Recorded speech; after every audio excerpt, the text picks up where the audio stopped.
Sports Radio 95.9 The Fan. Hello, everyone, and welcome to another edition of the Nach On Sports Podcast right here on Sports Radio 95.9 The Fan. And fans, be sure to check out The Mark Moses Show every weekday afternoon from 3 to 6 p.m. Today on the podcast, I have a very special guest. I couldn't wait for her to come on and tell her story. She is a competitive bodybuilder and will be competing next week in Miami for Nationals. She's finished first place in her first show at the National Physique Committee Suncoast Classic on May 22nd. She finished second at the NPC Beachbodies Classic July 26th, and she finished third at the NPC Florida State Championship on August 16th. You can follow her road to nationals on Twitter at PSites Designs and Instagram PSites19. Now, rumor is, she said looking like Wonder Woman far outweighs looking like Barbie. Now, to tell us more, and joining me in studio is Priscilla Sites. Priscilla, how are you doing today? I'm doing great. I just got done with my AM cardio and got ready, ate my breakfast, and finally got some carbs today.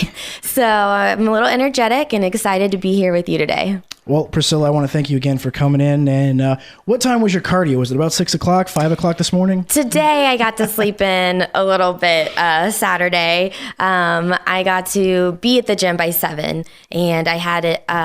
Today, I had an hour just walking on a treadmill incline, and my cardio varies depending, what I look like, what my coach will give me weekly.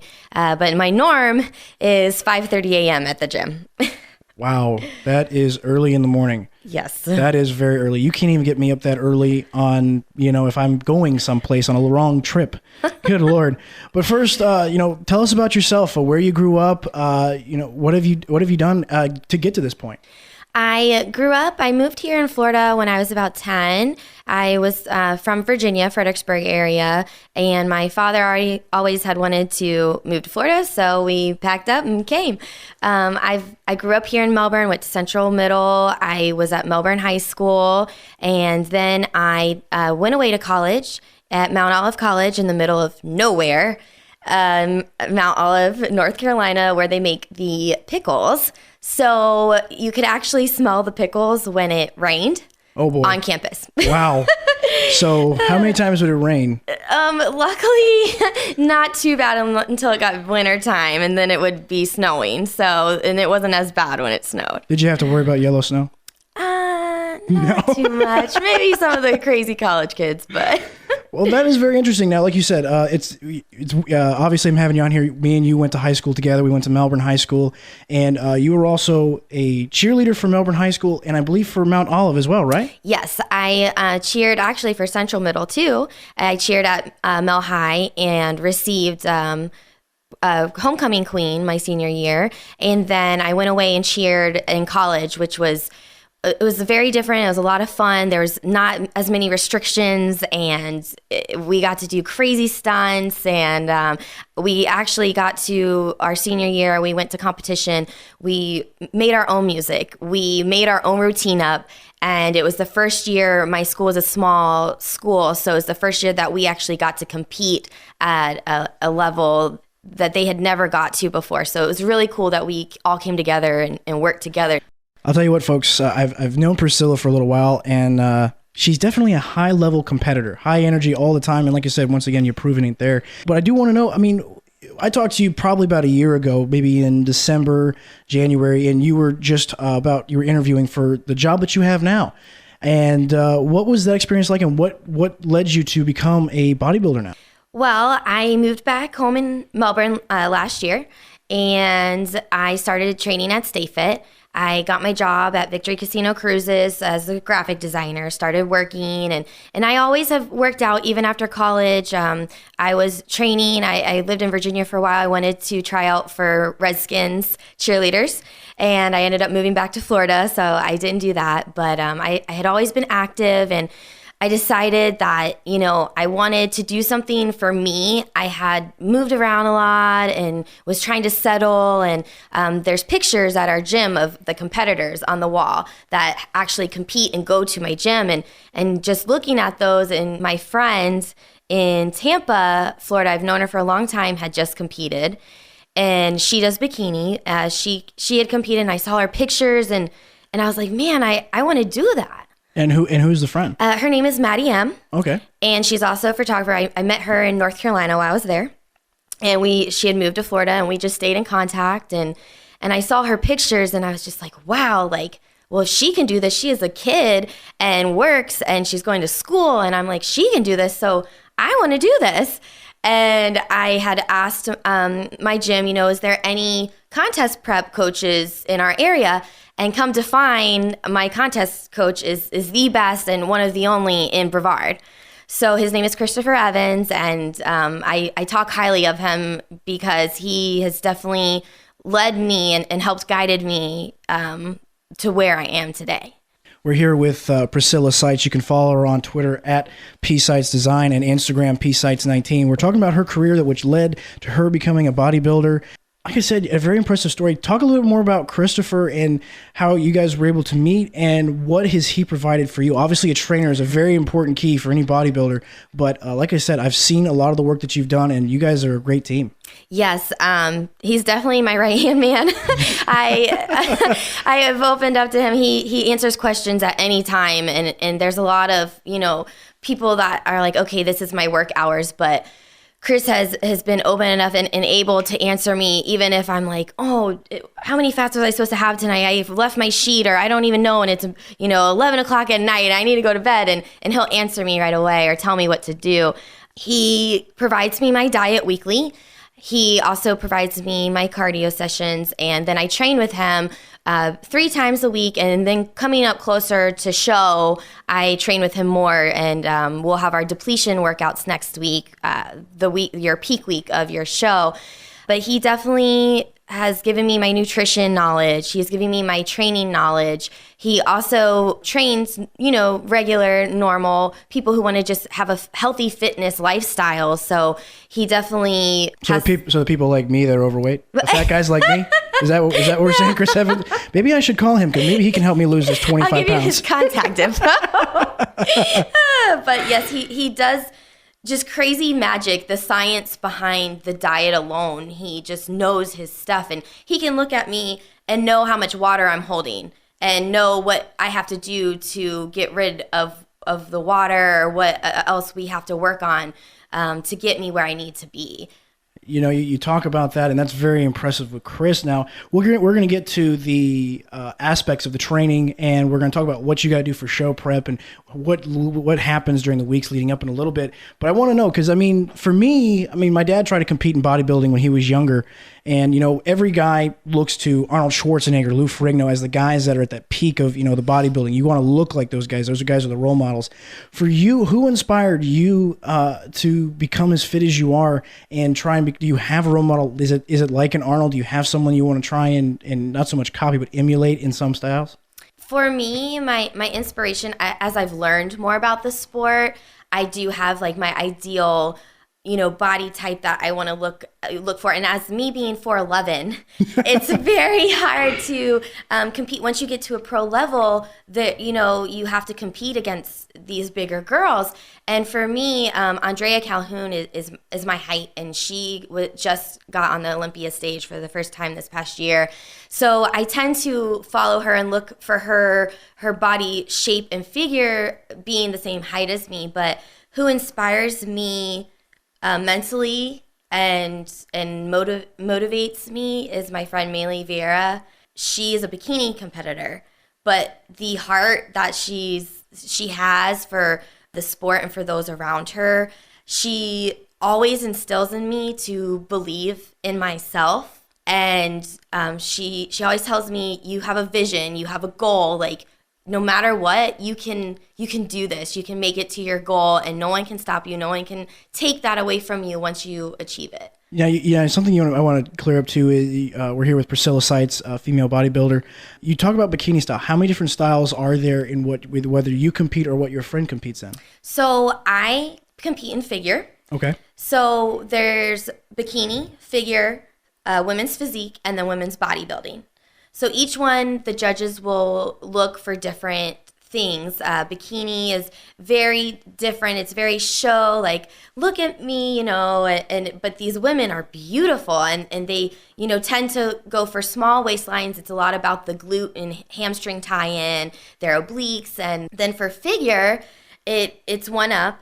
And for me, I have to focus on my lats and I have a front pose, side pose, back pose. They focus on a V taper and having that on your back, and you're a little more muscular, more defined. And then for women's physique, it's one step above, and they actually get to do the men's physique poses. It's very, very neat to see. Natalie Kaczynski, she is also a trainer at Stay Fit, and she competes in that. And I've got to watch her prep and be in a show, and to see what she's done too is just amazing. And to see, they actually also get to do a routine to a minute and a half of music like the men's bodybuilding, and they'll do a posing routine. And then there's women's bodybuilding. So that speaks for itself, right? Which is the top one that you can do. When you talk about all those things, are you moving up, or are you content staying at figure? What's your goal at this point? Are you trying to reach all 4 levels? Do you try to compete in all 4? Well, when I first started and sat down with Chris to decide, I was debating between bikini and figure because I am so short and smaller framed. And the reason I chose figure is because my shoulders are broader, which figure is better to have that. So I decided to go ahead and do figure, and it's taught me a lot about different things in my body, and I definitely want to stay in figure. I want to be able to get the muscle I need to compete against the pros once I become pro. That is my goal, definitely, to continue with this sport as a passion and a career, to be able to come pro and then stay within figure, though. My heart is there, and although I love watching the physique and bodybuilding posing routines, and I would love to do that, I just like my body size, my body shape where figure is at this point in time. We're here with Priscilla Seitz, female bodybuilder competitor. Like we said, she will be competing next week in Miami for the national competition. She's done a tremendous job already in her first 3 shows. And let's kind of get into that. I mean, how tough is your workout regimen leading up to first and second and third shows? How tough were those workout regimens? Well, I prepped my first show for 12 weeks, and it was easier. Like leading in, he had me, only doing cardio 2-3 times a week, possibly. And then my diet, I was starting to learn how much I needed to eat. So at first I would feel so full, and I'm like, oh my gosh, why do I have to eat so much? But then as I started continuing with the training and dieting, and my metabolism started spiking, and then I started wanting more and wanting to eat more. So I trained for those 12 weeks for my first show, and I thought it was hard then. Well, then I decided to do Beachbody since it was local, and I wanted sort of a prep show before I went to Florida State, which was a nationally qualifying show. So I was, and a lot of people at my gym were doing Beachbody, so I was like, oh, I want to, join in the fun and go ahead and do this. So I started my next prep. So then we had to try to build a little more muscle because I was already lean then from my first show. I was lean enough. So then I just had to start building. So I started lifting heavier, and then I felt more comfortable on stage. My second show, I was already in the motion as I'm on stage, as opposed to being nervous and not knowing exactly what to do from my first show. And I kind of had a feeling of what was going to happen. So then after Beachbodies, I received second place. I had 3 weeks till my national qualifying show. So I kind of went on a little food frenzy the night after Beachbodies, and the day after we had our Sunday Fun Day Yum Day is what we called it. That's a great name. I like that. Sunday Fun Day Yum Day. I like that. Now, what does that include? So we had Menchie's straight after show. That was all we kept saying. We're doing it for the Menchies, doing it for the Menchies. And then the next day we had a huge breakfast at Kiki's here in Melbourne. And our entire table was filled with everything on their breakfast menu. And the waitress was like, you know how much food you're getting, right? And we're like, we're bodybuilders. We just got done with the show. We know. Trust us. We know. So then we continued the day. We had sushi, and then we had Del Freeze ice cream that night. So I was literally eating all day just because I was so restricted and because I could eat. After show, you're allowed to have your cheat. You celebrate your success of being on stage. And knowing I had 3 weeks till my next show, I had cheated like 4 weeks before Beachbodies, and it had to be really bad. So knowing that I was okay, I wasn't thinking that it would affect me. I gained 8 pounds in one day. Well, I'll be honest with you. To be fair, I've gained 10 pounds in one day, but I've more or less gone like, man, this is the wrong time. I didn't want to put these 10 pounds on. How about you? I mean, because you can lose 8 pounds, I'm sure. Yeah, it was very hard, though. My body didn't want to get rid of the sodium in the water that it retains from all the food that you have when your body's so used to only have those restricted certain things. So it was very hard for me. I had to work super, super hard. And my coach almost pulled me out of Florida State, actually, because my body was not responding the way it needed to be. And I just told myself at that point, I've got to give everything I've got to be able to get on stage. We're here with Priscilla Seitz, female bodybuilder competitor. She'll be competing next week at Nationals, and she's joining me right here on the Nach On Sports podcast. That's a key point. I mean, mind over matter, and we all the time hear that in sports, no matter what sport it is. In your sport, you're being judged on your physique. Can you talk a little bit about that? Because like I said, all the time I see on your Instagram, motivating messages, mind over matter. I always use the phrase, find a way out of no way. And it sounds like Chris Evans also has your best interests at heart, but you found a way out of no way and you still competed. Yes, especially this past week. Competing and now that my training has gotten harder, I've had to lift super heavy to be able to get my body where it needs to be for nationals. I've had to build mentally. This prep has been my hardest with the amount of intensity of my training and the added cardio sessions, the added training sessions that I didn't have before, and mentally you have to conquer yourself. You have to overcome the, oh my gosh, it's 5 a.m. I do not want to get out of bed, but I have to do this. I have this many weeks on my show, and if I want to be on stage and be the best I can be, like, okay, it's time to get up. You got to just do it. And I do get those days where I don't want to spend 5 hours at the gym, and I feel, why am I doing this? Like, why am I here? Why am I doing this to myself? But then I look deep down in my heart, and I think about all the success, everything I've gained through competing.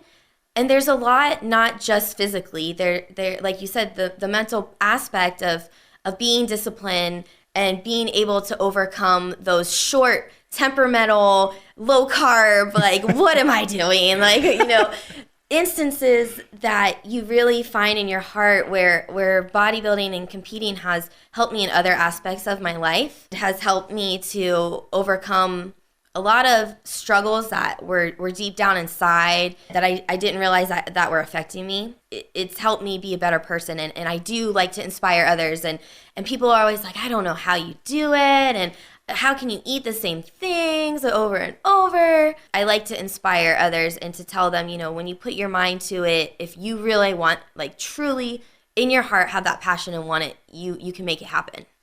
And that's just not with bodybuilding. That's anything that anyone does. And I can say, it, like in a short phrase of what you just said, pain leads to the prize in a way. Yes. And for you, it very much does. Now, that's a lot of pain, right?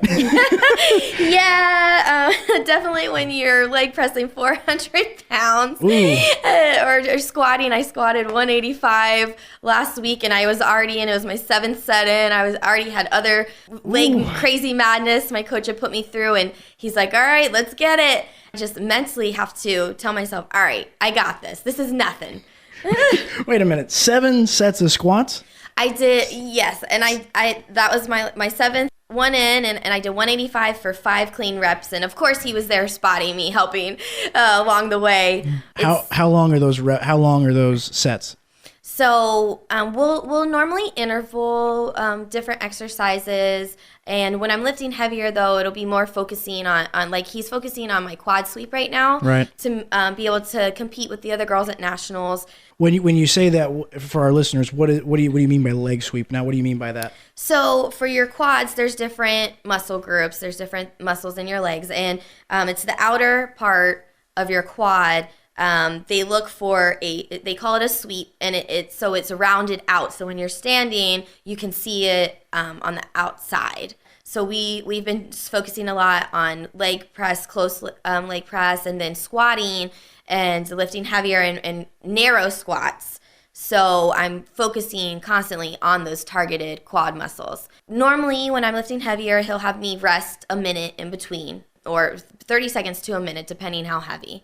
I love squats. I love the gym, not just for lifting weights, but it does a great job mentally. It releases any stress that you have. I love going to the gym, and I must say, and to a degree, you have inspired someone. You have at least inspired me to at least quit drinking soda.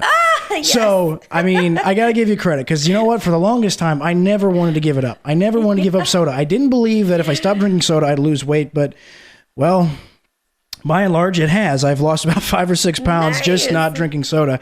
But, like you said, it pain leads to the prize. And what you've done, and you've gone through a lot, and you're getting the prize. I mean, the fact that you went to your first show and you finished first, and you've been in the top 3 in all 3 of your shows that you've competed, I mean, that's very, very impressive. And what you've done over the time is very impressive, because you started back in February, right? Yes. My first prep started in February, and I've continued on. So it's very heartwarming, and I do take pride in what I've been able to accomplish, because not many people can say their first year competing that they're going to be standing on national level stage.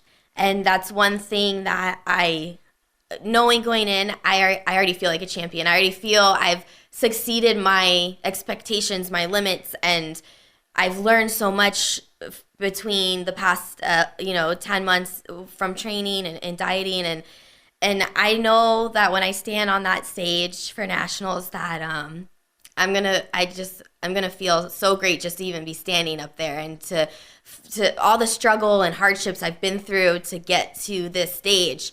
It's gonna be worth it just standing up there. All right, folks, that's going to do it for the first part of the Nach On Sports podcast.